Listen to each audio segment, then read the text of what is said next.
Welcome again to another rendition of Welcome to Fatherhood Interviews.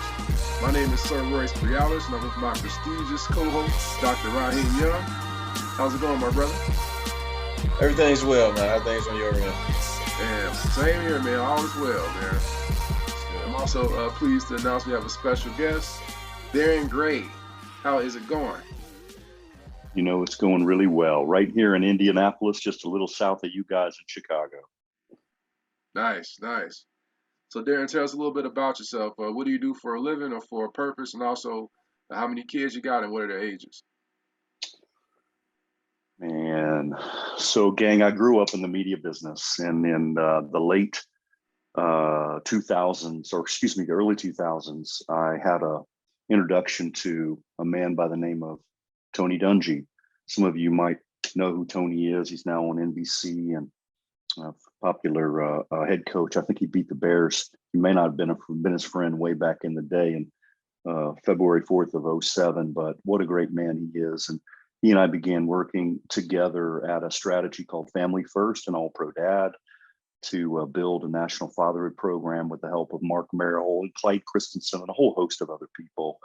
But that's where my, vocation met my avocation, or my purposeful interest, as you called it a moment ago. And for the last couple of decades, have been sort of operating at the intersection of sports, media, ministry, and all things fatherhood. So love the work that I get to do, and it's an honor to be with you guys here tonight. Yeah, thank you. How many children do you have? Oh, that's right. No. So in order for me to talk about my children, I got to talk about four of them. My oldest son is Evan. He's getting ready to get married. He's engaged to the love of his life. We're excited to welcome Gabby into the home here in a couple of months. His best friend in fourth grade was a young brother by the name of Prince Majestic Michael Johnson. And Prince was, in essence, functionally fatherless. And I didn't realize it at the time because he slept over so much that Prince didn't really have a great home to go home to. And so we ended up guiding him toward our home. And wouldn't you know that fourth grader just graduated from college. So we're proud, kind of co-parents with him. We never took custody, but close. I talked to him just a few hours ago. So he's doing great. He's in the logistics and trucking business now.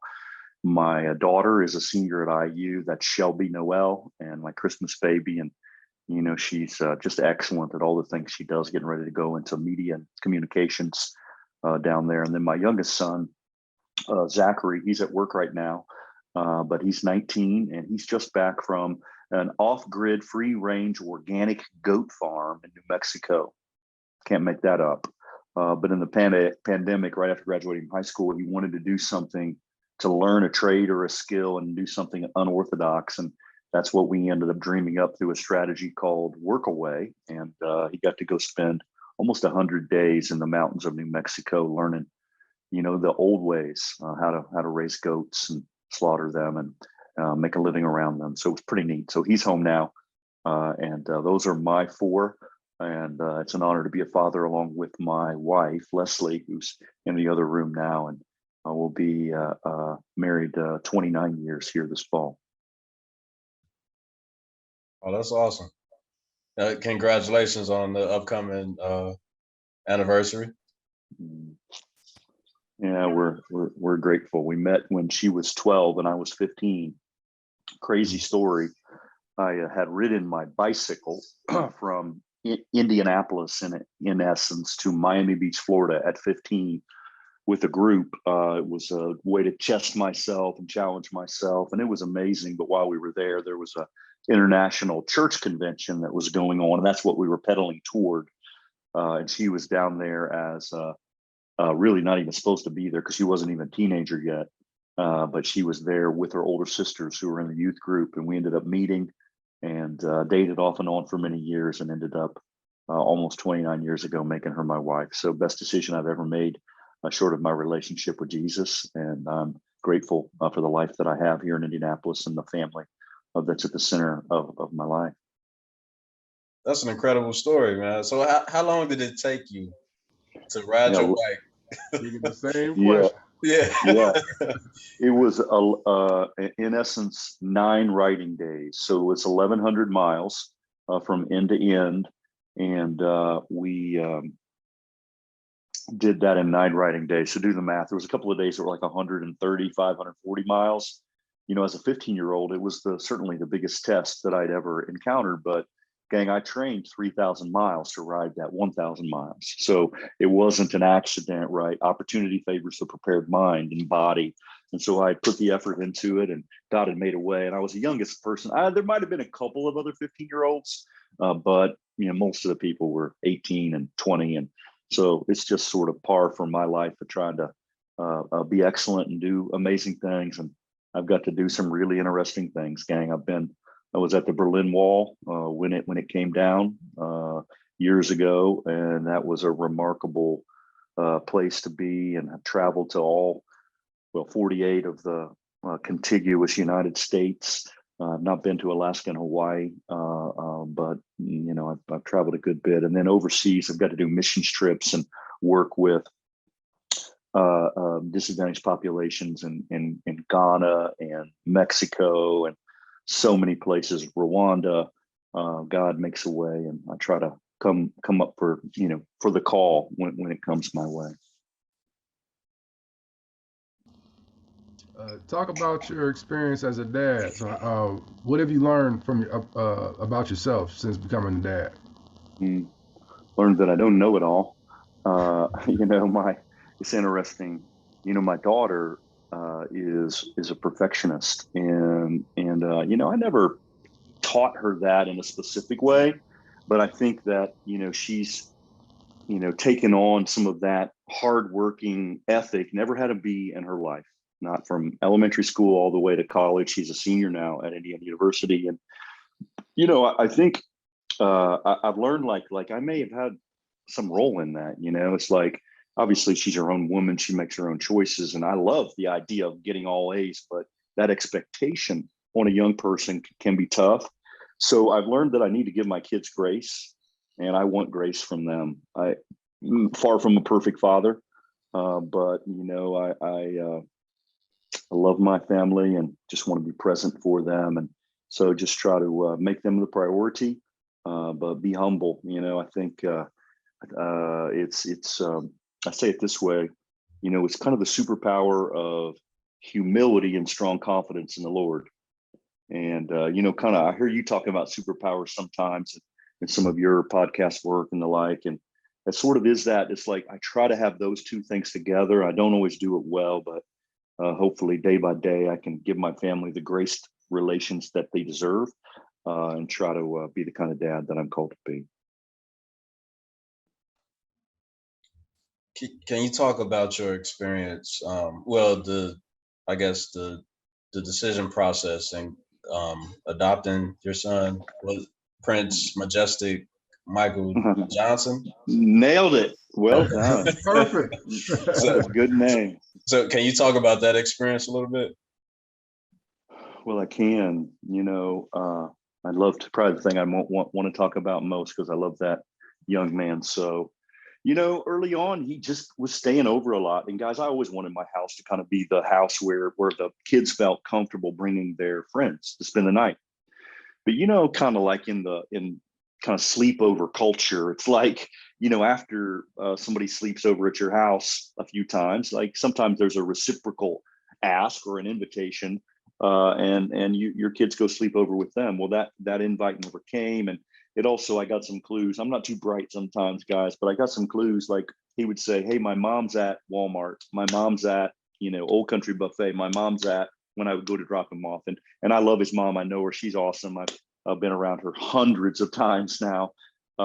His biological mom, but his father, his biological father, wasn't present, and so I just kept pursuing him. I eventually said, "Hey, Prince, you don't really have a home to go home to, do you?" And he's like, he cried, he kind of like, and I just put him at ease, like, "Hey, my house is a place where you're welcome." And while we never took full custody of him, we use very specific language. We take it from the Godfather. We call it, I call myself his Godfather. I call him my Godson.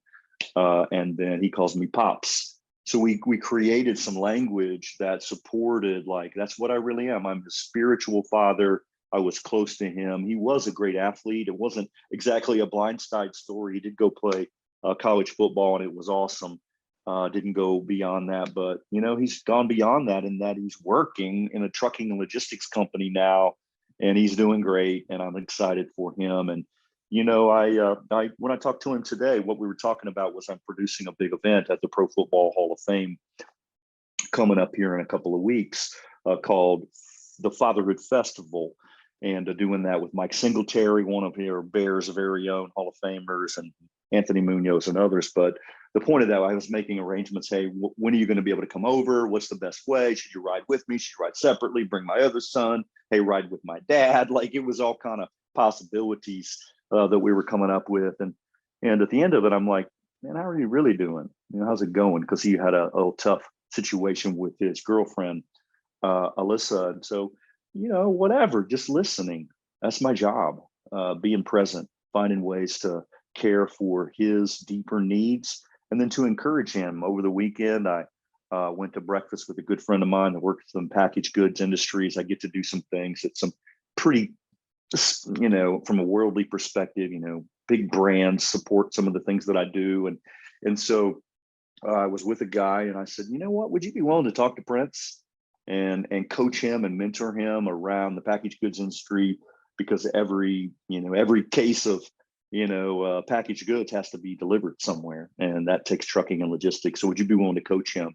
So why I give you that continuum, whether it's me on the phone with him, whether it's me taking him, as I've traveled with him to Ghana, I've traveled with him to Mexico on 2 different mission trips. But my point is, I include him in my life. He went on family vacations with us. He was present with us, and while I never fully adopted him because it just didn't make sense for his situation with his mom, I eventually met his biological father. I've been around him twice now, so that was a blessing, and just an opportunity just to understand Prince a little bit more. But he's related to Marvin Johnson, the boxer, and so Prince has learned to be pretty resilient, and hopefully I've added to that resiliency a little bit in terms of coaching, guiding, being an advocate for him. And that's the real life relationship of Darrin Gray and Prince Michael Majestic Johnson. He's the pride and joy, and I'm glad he's growing up in all the right ways. Yeah, that's probably the best name I've ever heard somebody have. Isn't that a good name? Isn't that a awesome. good name? Yeah, man. Yeah, it definitely stands out in the bunch. Majestic. Majestic, I like that. What do you think was your favorite stage of parent life? Was it when your kids were younger, when they got like kind of middle age? I love these questions, man.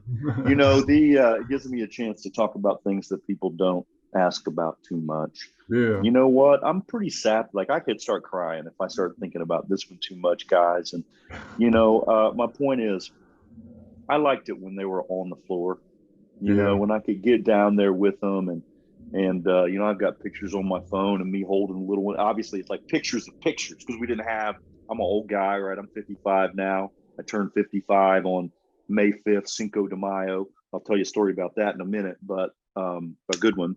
But I just love that period. Kind of, I don't know, probably that 3 or 4. Once they get out of diapers, maybe, and they got a little freedom, but toddling around, and the reason why is because they need you. You know what I mean? It's like my kids. Don't misinterpret what I'm saying. Like all my kids need me, and they love me, and I try to love them in my imperfect ways. But in that life stage, they need you. It's like daddy. Yeah. And I love being a dad of little folks. And I heard the echo back there, so I know you're feeling that sentiment that I'm setting forth. And it's such a joy to be a dad. It's one of the greatest gifts that I think I'll ever be given. Yeah, because once they're not babies anymore, they're never babies. That's I feel the same way.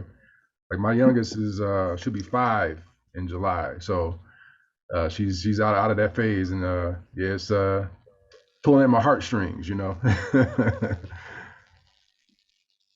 Mm, So what's the story that you were going to share about Cinco de Mayo?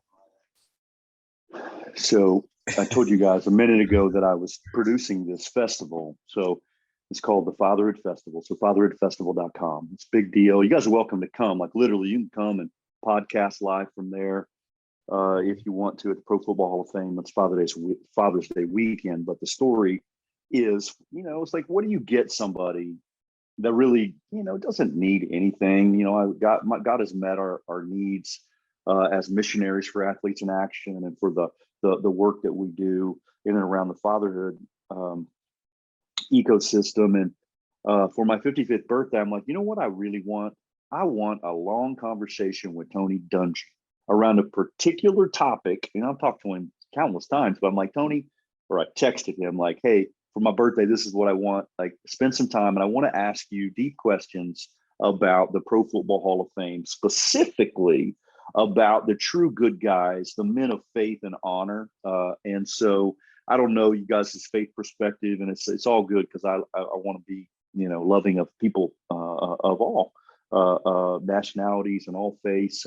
But I'm a Jesus follower. And so I'm like, tell me about the Jesus followers. And it was so cool to talk with him about the old time guys like Tom Landry, who was the coach on the opposite team when he was playing for the Steelers, and how he was noticing how Coach Landry was coaching his players and how much he respected and what high regard he had for Coach Landry, even though that was the team they were competing against. So it was just interesting. I don't have my notebook with me because I didn't know we'd be talking about it, but I was able to take just pages and pages of notes about his reflections on what it was like in the mid 70s coming up, from the University of Minnesota and then on into the pros for several years, 3 with Pittsburgh and then another with the 49ers, and then on to a long coaching career, as you know, and now with the Super Bowl win and then on to the broadcast with NBC. And so it was just rich. And that's the kind of thing that I enjoyed doing. In fact, I was on the phone with the Hall of Fame earlier today, working through the archives of this program working through with the archivist. His name is John Kendall. He's amazing. But then matching up Tony's kind of anecdotes and what he was thinking about with video footage. And we were able to pull about 75 pages of verbatims from the Pro Football Hall of Fame speeches, the induction speeches, right, that happen each year. And I was able to pull for all the things that really matter, God, faith, Jesus, Lord, fatherhood. It was really, really remarkable to start reading through those verbatims and all those men that have played the game. There's 363 guys, I believe, that are enshrined now. And of those folks, kind of how it is that they related to fatherhood. And the cool thing is when you find the guys that make it to the pinnacle of success and then say, but it's not the most important thing. Like, it's great. Like, I love, I'm not Hall of Fame, but if I were, like, hey, I made it all the way there. I'm Mike Singletary and Anthony Munoz and Tony Dungy, but it's not the most important thing. Most important thing is my family and my values and my faith. And so those are the kind of stories that I kind of geek out about. Like, that's my jam. That's what I want to think about, talk about, reflect upon. And then it's in doing those things, I'm looking at my desk at, all the photographs of me and Tony and all the places we've been and Coach Tomlin and, all the things that are just artifacts. I'm moving, guys, which is why I've got all these things on my desk, but all in Coach Tomlin and all these things that I got a chance to do. But all those things are made possible because of my wife and my family. And I got a document here that I had no idea I was going to talk about tonight because I didn't know what we're going to talk about. I didn't plant it here. It's just here because I'm preparing to move and my office is a little jumbled. But this says, Darrin, I love you because this is my wife. I love that you can cook so well and you're resourceful with the ingredients. I love that you make coffee every morning. I love that you study the Bible by yourself and with your friends. I love that you work out and you stay fit. I love that you're willing to take long walks with me. I love that you let me get the cat. I love that you do the laundry. I love that you're such a loyal friend to people in your life. I love that you appreciate and research the skills and you listen well. I love that you're willing to scratch me all the time, right? That's just being real, guys. That's her jam, getting her scratches. I love that you're outgoing and we can talk, and you can talk to almost anyone. I love that you're willing to protect me and the kids. I love that you're willing to travel with me on these adventures. I love that you are a great player and always have strategies to try to win. I love that you love my parents so much. What makes this sad is both of her parents have now died in the last couple of years. This is a little bit old. I love that you sing to me and that we have fun singing together. I love that you have deep and tender eyes. I love that you have deep and philosophical conversations and that you're interested in my deep thoughts. I love that you spent so much time with Zach and Evan and Prince. She specifically references football. I love that you're not afraid to go out on the big waves in the ocean. That's awesome. I love that you're willing to try new food. I love that you rake the leaves and shovel the snow.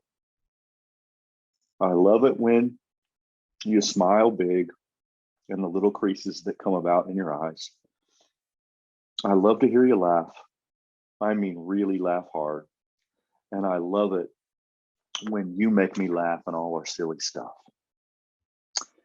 So I don't know when it was written. I don't know what the context was that my wife gave it to me in, but that's the sentiment from the Gray household. Those are the kind of things that you keep. You know, I tossed thousands of pounds of paper out in the last couple of days and just all my, all pro dad stuff, just so much paper. But you find a note like that, guys, and you cherish it and you keep it. And that was a long answer to a really simple question. But family is everything. Cinco de Mayo 55 makes me reflect upon who I am, my age as a man, as a father. And it's an honor to be here with you tonight. And the fact that you would care enough to ask me these questions, it's a blessing, guys. Back at you. Wow, that's awesome. That's something that you'll hold on to forever. Yeah. Yes, sir. What was the last thing you cooked? As you were Yeah, I am a pretty good cook, guys. So let me tell you first how I got to be a good cook. So when I was a boy, you couldn't go to, now you can go, any kid 16 or greater can go get a job. Like the workforce is hungry for workers. But in the town I grew up in, that wasn't the case, Anderson, Indiana. And you couldn't go get a job, not because you weren't old enough, but because they just didn't have any jobs. So I eventually got a job working as a sous chef, doing prep work at a grill house. And I was watching the chefs, what do they do? What can I do? How does it work?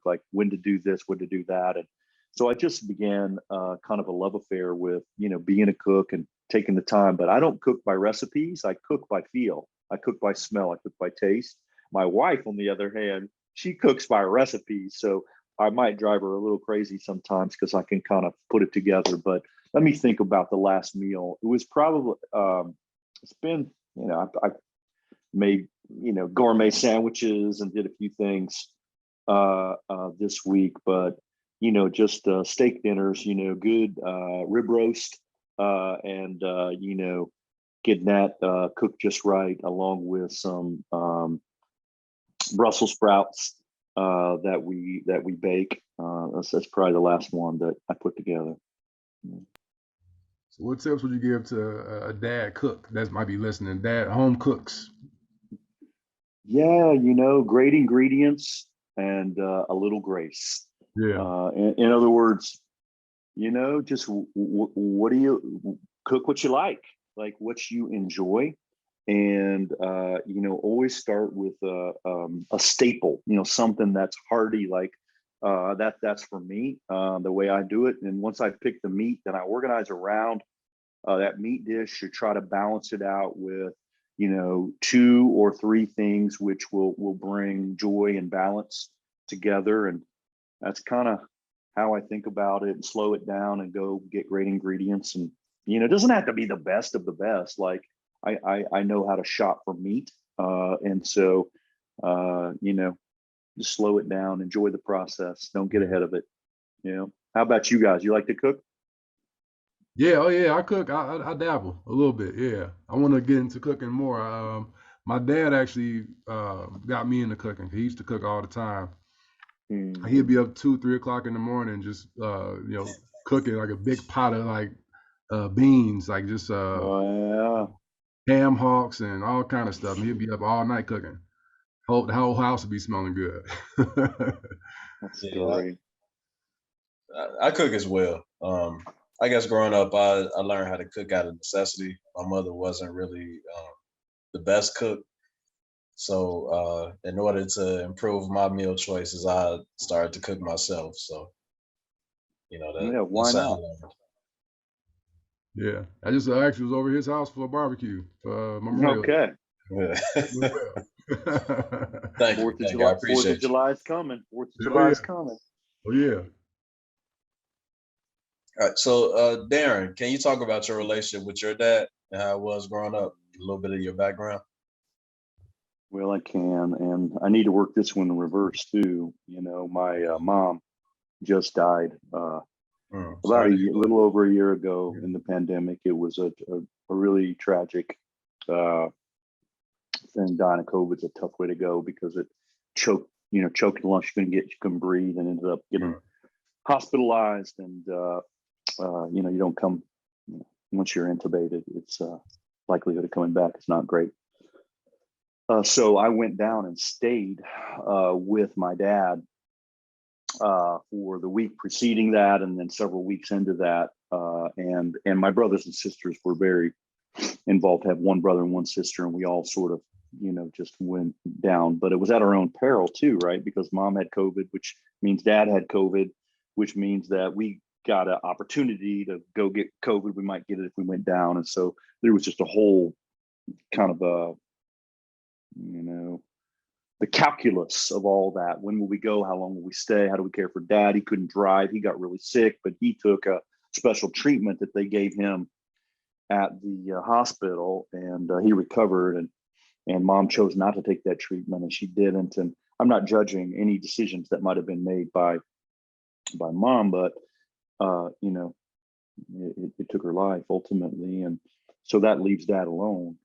And so he lives not far from me. They were down in Florida at the time, but not, they didn't own down there.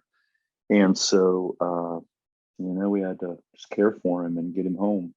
And so now I eat dinner with him a couple of times a week. I'm present in his life. A couple of weeks ago, I had to go to Baltimore to do a thing with a bunch of NFL athletes. And I'm like, man, I can either jump on a plane, I can fly in and out in one day. Like there's a lot of direct flights from Indy to Baltimore because of one of the carriers that goes there with direct flights.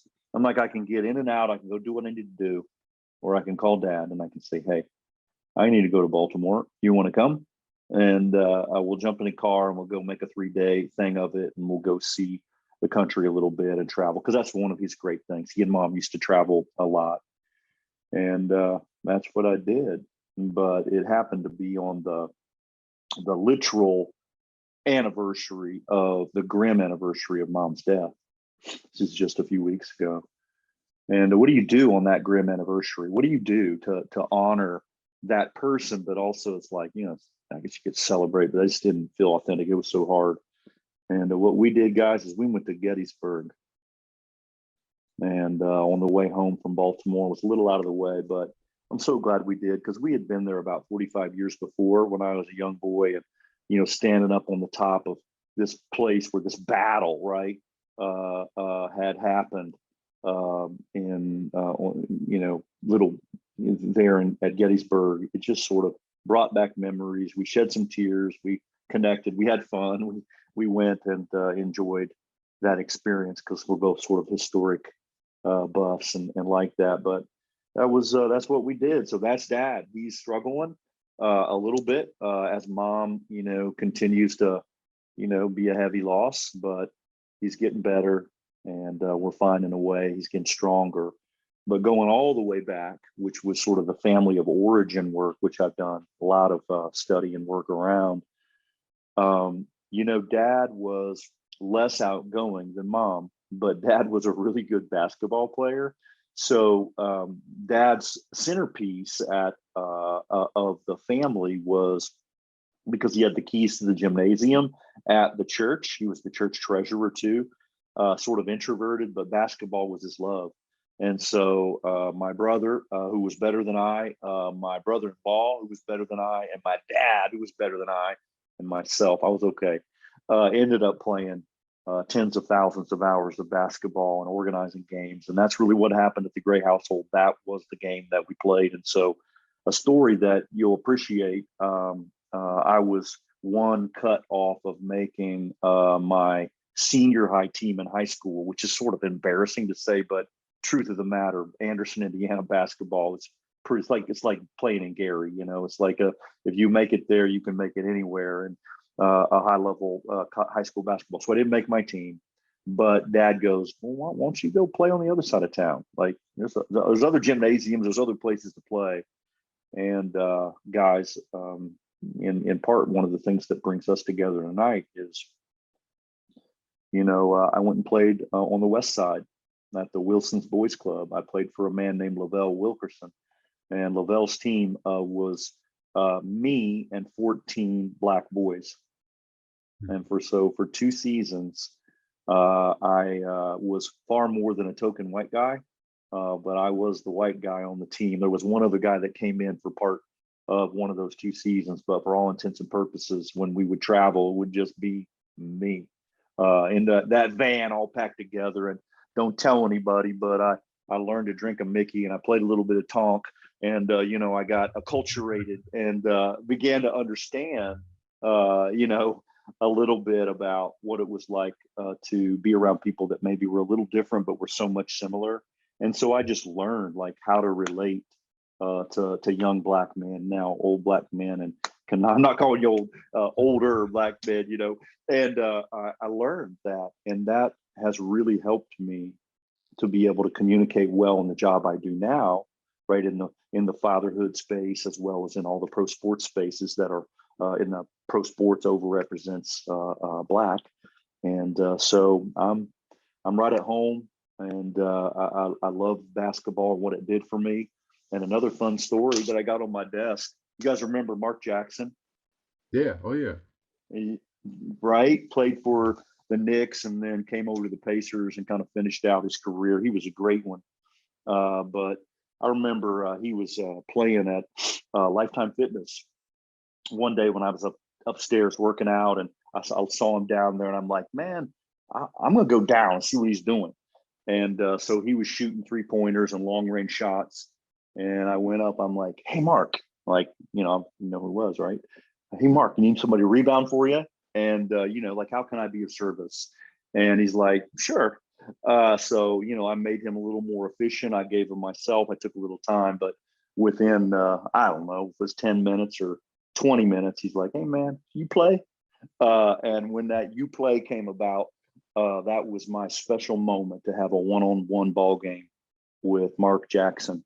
And man, that was a fun time. I remember, just as an aside, there were these two guys off to the side that were watching this happen. And not that I would measure up in any way with Mark, because he was a great player, and he was backing me down. It was awesome. But the point is, these two guys walked up and they go, man, we want to get in on this game. And I'm like, I gave them the death stare in that moment. Like, this is my time. This is my game. This is my night.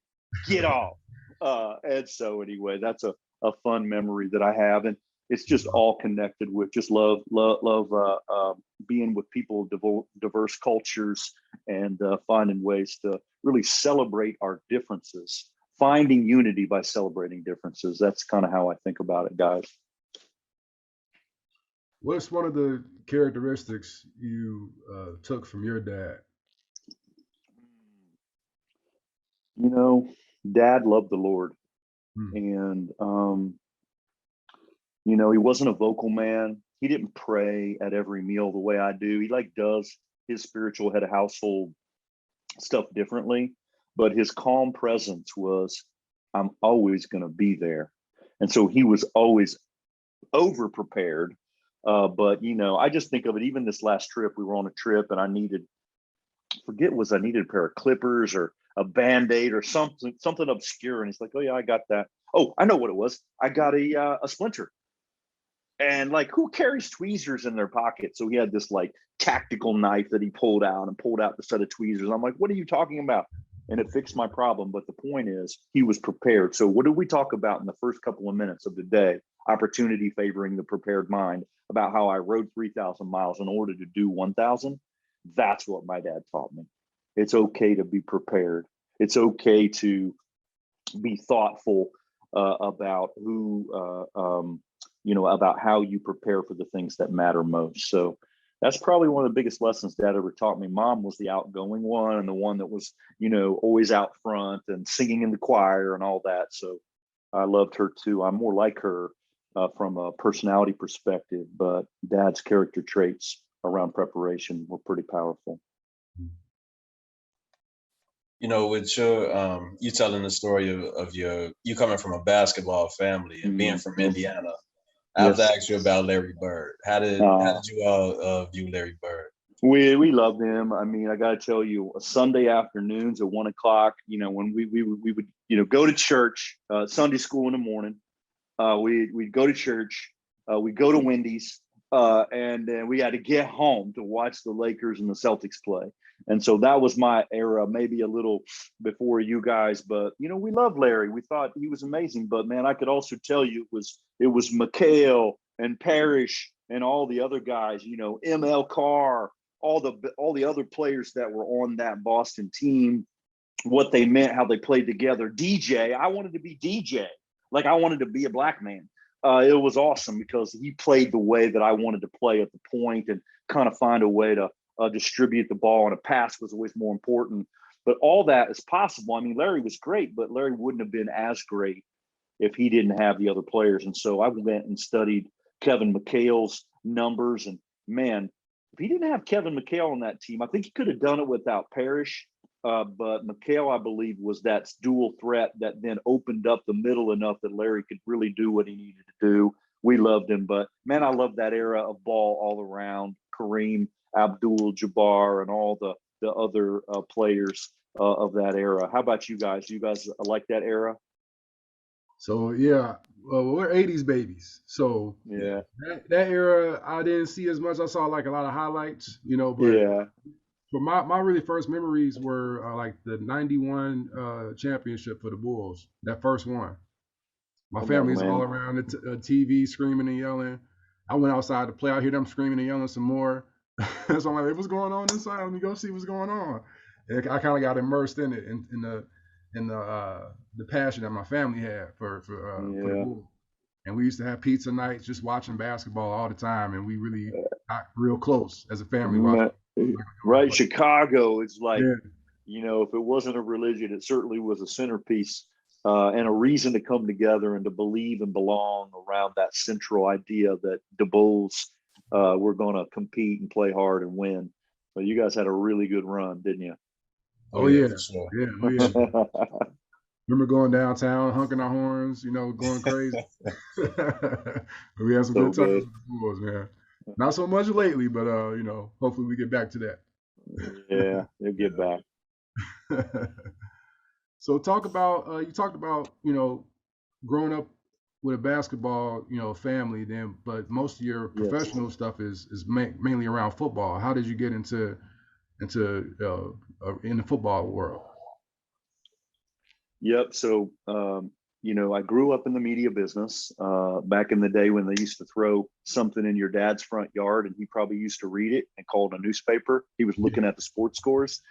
So I'm pretty old. That was in the 90s. But when Tony Dungy came to town in 2002, I got a phone call from the Indianapolis Colts because I was the general sales manager of the Indianapolis Star. And they're like, hey, you got a new coach. And they said, his name is Tony Dungy. I said, who? And I had vaguely heard of him, but I didn't really know much about him. And then I had some of my folks on my team study who he was, like him as a man, like what, wrongfully fired, one could argue from the Buccaneers after a couple of good seasons down there, and kind of who he was as a strong leader. And we placed a $25,000 that's the right word, sponsorship on him. And I went to a bank in town and I helped to orchestrate a $50,000 donation. That $75,000 of seed capital helped to spawn the birth of All Pro Dad in Indianapolis. It was based in Tampa through a guy by the name of Mark Merrill, and then the current Buccaneers, Tom Brady's quarterbacks coach, a guy named Clyde Christensen, who's now back with the Buccaneers, who came to Indy. And none of that really matters other than to say, they had this idea to create this aspirational fatherhood program called All Pro Dad. There wasn't a ton of substance behind it yet, but they wanted to grow and they had some good ideas. And I'm like, man, I'm in. Like, I'm a young dad. Like, this is important to me. Let me see what I can do to help. But the fateful decision was not the sponsorships, guys. The fateful decision was I made a personal donation, and I was doing well, doing good in the community. And I didn't think too much about it, actually. But when I wrote that personal check, I think the next time I was in the green room, there was a different sentiment, like, oh, this guy really cares. And even though I'm nobody and it wasn't an empowering gift, it wasn't like the kind of sponsorships I had, but I think they saw my heart, guys. And I had a tender heart for the work. And over time, I got an opportunity to leave the newspaper business and take those same skills to work as a contract and a W-2 employee for All Pro Dad and Family First, which I did for 11 years. I commuted from Indianapolis to Tampa once a month to help build that out. And while I wasn't the only one there was a great team. I just wanted to be part of something special. I got to do some pretty interesting things, guys, out of Tony Dungy's downline. Because think about it, Lovie Smith was with you guys in Chicago. Leslie Frazier was headed up to Minnesota. He's now with the Bills. Coach Caldwell was coming up under Tony. Herm Edwards was the head coach of the Kansas City Chiefs. Right, this downline of Tony's was starting to spread their wings and move about the country. And so that was really the perfect storm. And so we were able to meet with all 32 of the NFL teams. We were able to run programming with 22 of them, run programming at the Super Bowl, the Pro Bowl, lots of amazing strategies. We called those the All Pro Dad, Father, and Kids experiences. And along with the help of a ton of people from the organization, we were able to raise sufficient funds to build a national program, which then led to the spawning of over 1,000 chapters that are still active all over America, where dads and kids come together in public schools, in private schools, and in community centers, and use the All Pro Dad curriculum to help strengthen their relationships and get better together. And so as a result of that and raising the friends and the funds to make that possible, I got to make a lot of connections in the NFL and in and around the sponsorship world of the NFL that helps to make and empower a lot of the charitable and philanthropic aspects of these things. I call it strategic sports philanthropy. And so that's what I got a chance to do. I suppose that I've made some headway and I've been able to make a few good moves, and God has honored the work, and I'm thankful for being able to do that and love it. And that's how I landed in and around football. Although here recently I was working on a project with Ernie Johnson earlier today from TNT. He wrangles Shaquille O'Neal and Charles Barkley along with Kenny Smith. That's a hard job, but he's so gifted. So we have all this content that we did with him recently with Sage Steele, strong Black woman. What a great leader those two are. But and then I was working on a project earlier today with David Tyree, the helmet catch guy with caught the pass from Eli Manning in the Super Bowl. That it wasn't the one that actually won the game, but it was one that made that drive stay alive. So we were on national media, and we've got Sean Alexander on air tomorrow. Good Morning Football tomorrow morning.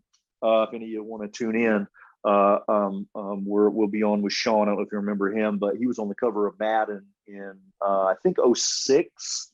And get this, he was league MVP in 05.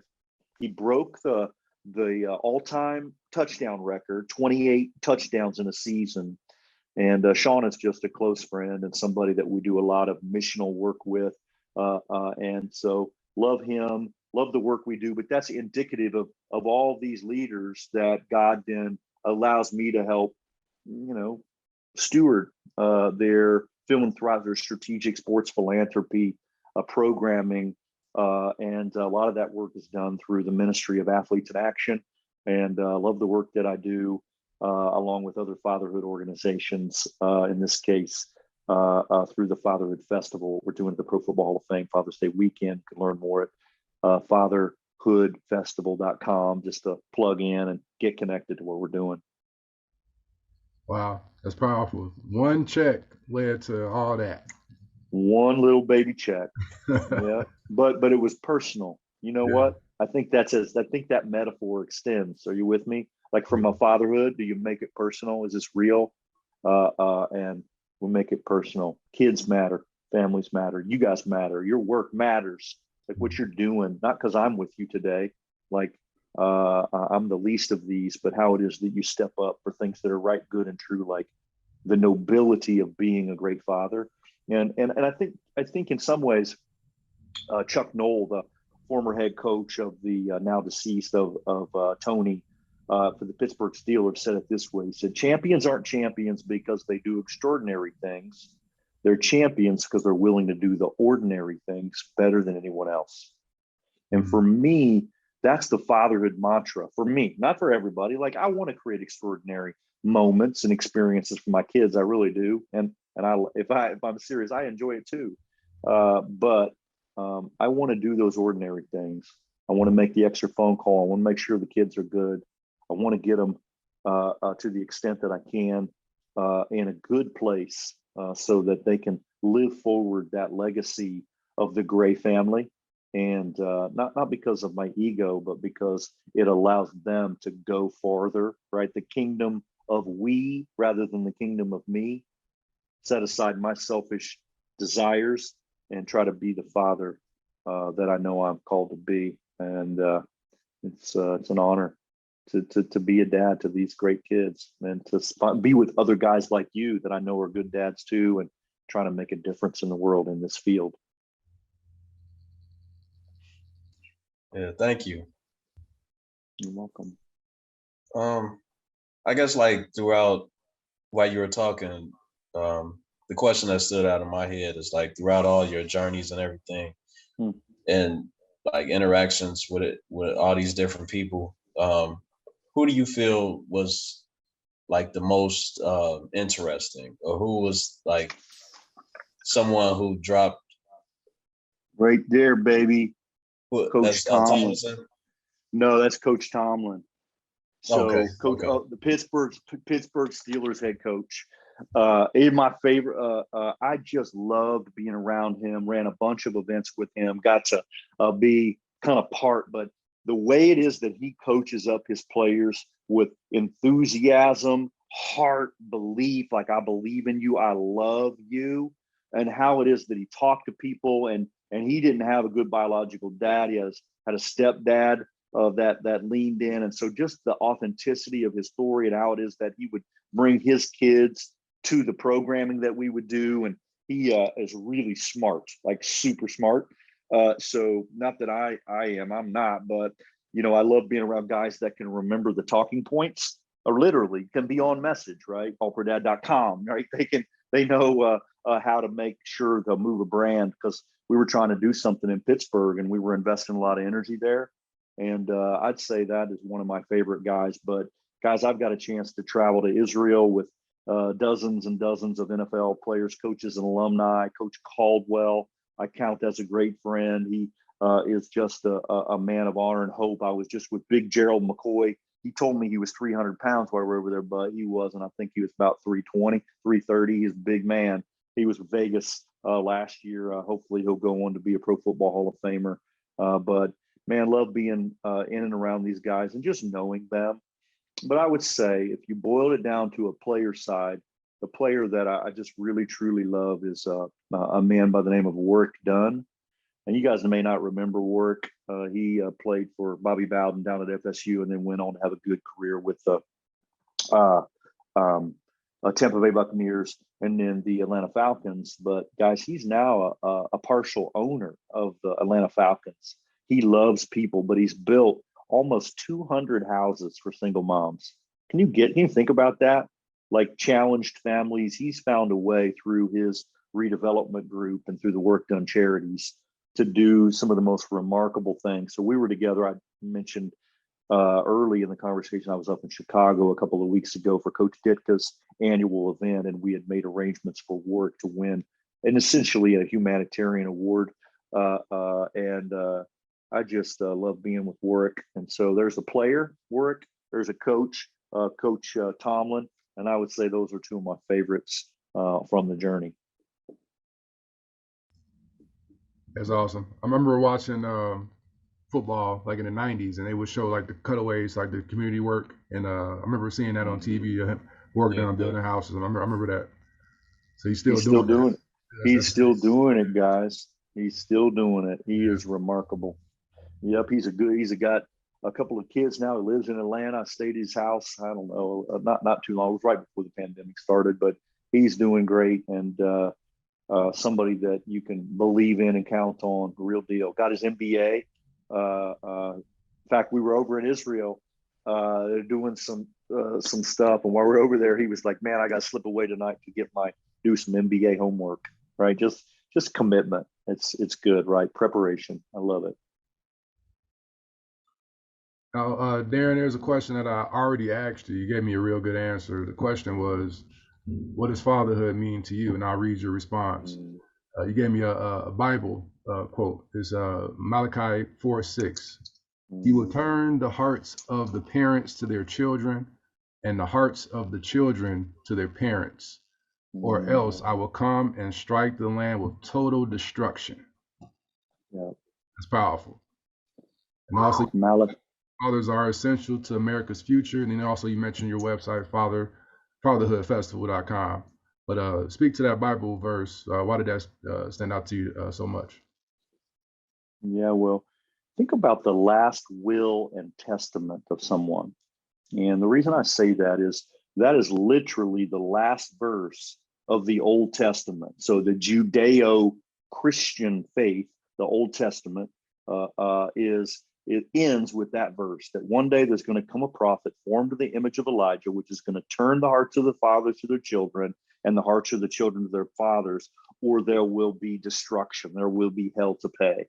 And as you think about that, you look around society, and some of that destruction, some of that hell to pay is sort of, some youngsters, right, that haven't become fully men, that maybe have gotten indoctrinated and gotten involved with a bad group, right? Call it a gang, call it just a misfit lifestyle where they're not living rightly. And, that verse brings clarity to me as the last will and testament. And the good news is, I believe that, the image, the prophet formed in the image of Elijah was John the Baptist. And John the Baptist heralded the way 400 years later for Jesus, which is the reason for all the work, the reason why I do the work that I do, grounded in, hey, I want to be a Jesus follower that goes to all the nations, right? Leading folks toward Christ, letting the Holy Spirit do the work, and then ultimately finding ways to coach, disciple, and guide young people, both with fathers and without. But all that is to say that all comes right from that last verse of the Old Testament. And I believe it's a mandate. And, if we can do even tonight, doing that work to turn the hearts of the fathers to their children, guys, it matters. Like, find a way to make time and prioritize your family, because the years go by so fast, right? The days are long, but the years are short. They're going to be over soon. Your kids are going to be up and grown. And while we all are fathers forever, we need to continue to make sure to do those ordinary things better than anyone else, so that we can be the championship fathers that we're called to be. And that's how that verse speaks to me, and just challenges me always to keep it straight and to focus on the things that matter most. My wife, my kids, and making sure that they know that I love them, and that it's not contingent upon anything that they would do.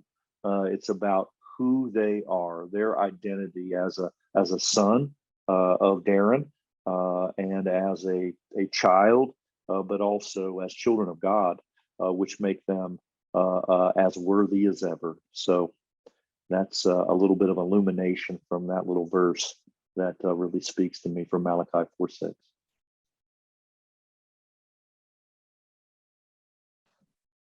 That's awesome. Yeah, good So stuff. Good stuff. I know we're getting close to time, but just listening to you like this whole time we've been speaking, I know you said that you were in media, or you still are in media, Mm-hmm. and listening to your voice, like you have a media voice. Do you work on that, or is that is just come natural? It just comes natural. And you guys have it too. You guys are great.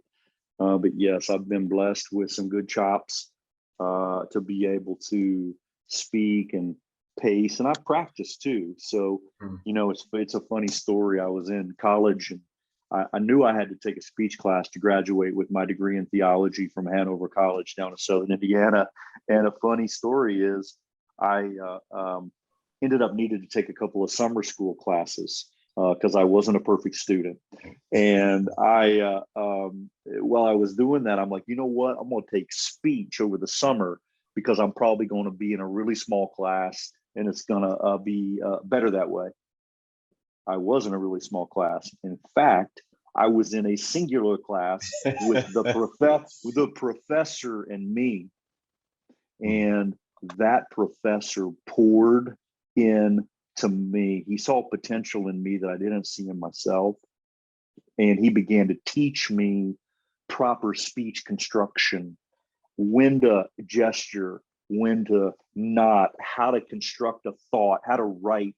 And I wrote some of the most dynamic speeches of my life in that creative period in high school. And it served me really, really well.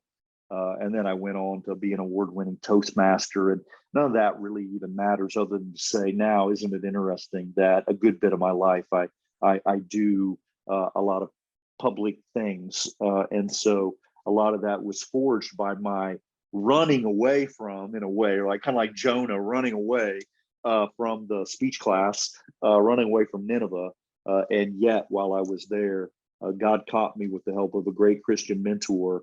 And that guy taught me so much, and it serves me well. And I'm thankful for my voice that allows me to carry the room sometimes. But I'd much rather use that voice to proclaim the name of the Most High God, and to find ways to lift up guys like you that are doing important work in the community, and find ways to celebrate others, because we are better together. We are stronger when we come together, and we get beyond any small-minded differences, and we just go, you know what?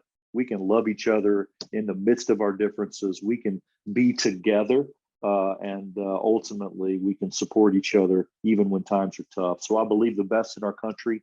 I believe that we really can find a way, but I know it's hard for folks. I know there have been challenging times in the midst of the pandemic. I mean, I lost my mom. Like, I'm not saying it was easy, but I got to tell you, when we're willing to bleed for each other, when we're willing to pay attention to the needs of each other, when we're willing to listen really well, I think that America is a better place. So thank you for your part in helping other people to listen and learn to podcasts like this. Thank you for allowing my voice to speak, and for me to read that message from my wife, which I had no idea that I was going to do, but that blesses me because it makes it fresh for me.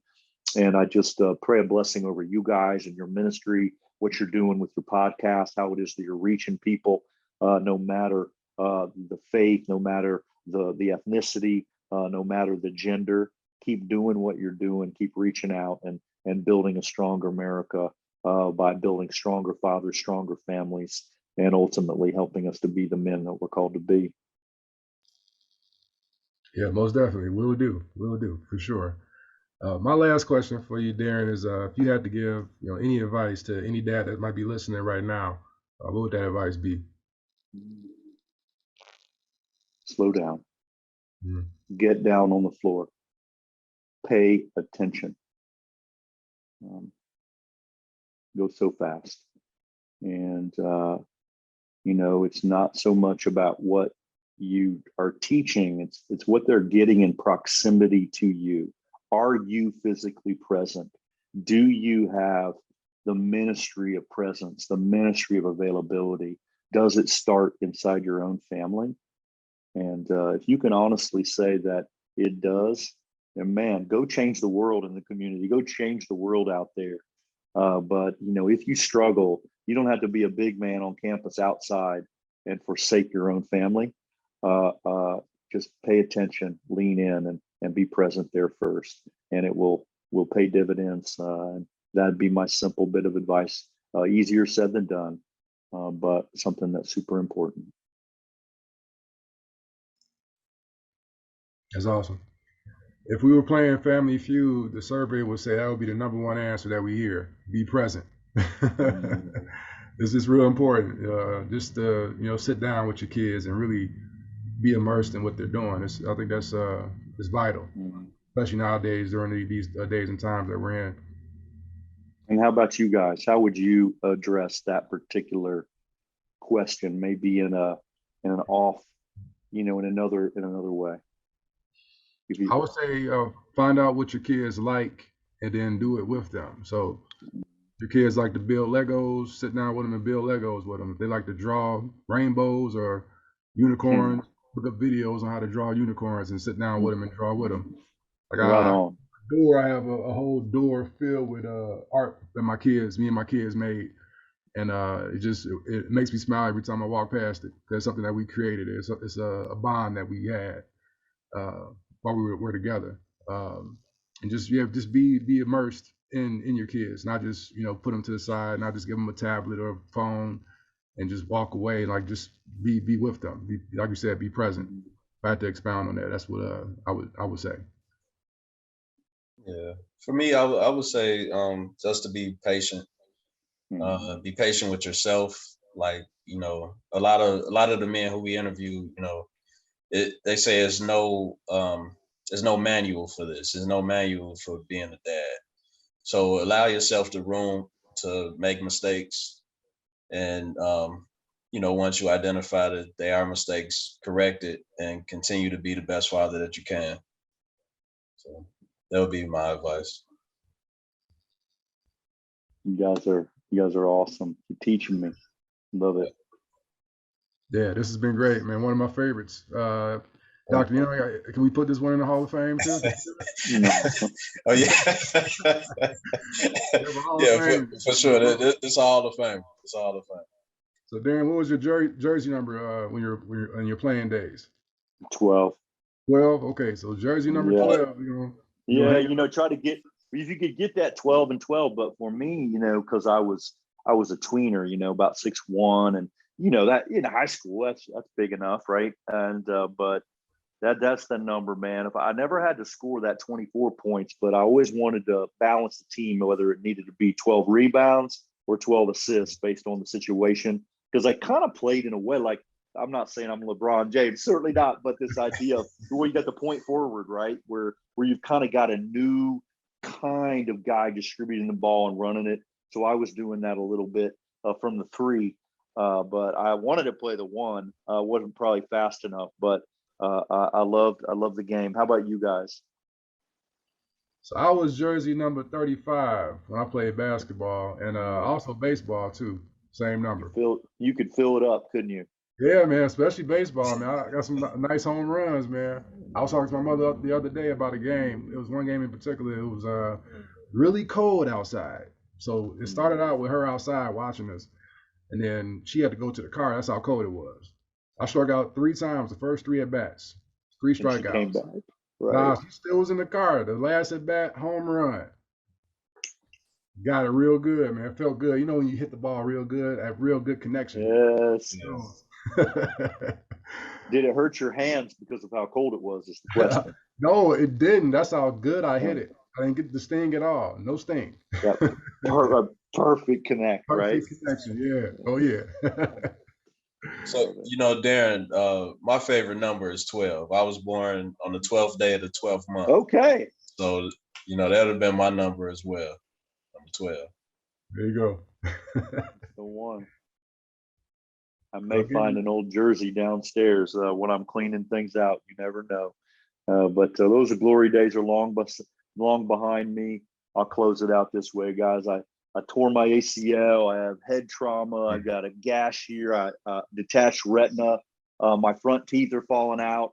Like all that from the game, right? Elbows and all that. And I do it over again because all the things that I learned from the game, even though I'm going to have to go get a few more things repaired, it really was a richer way because that's what my family, I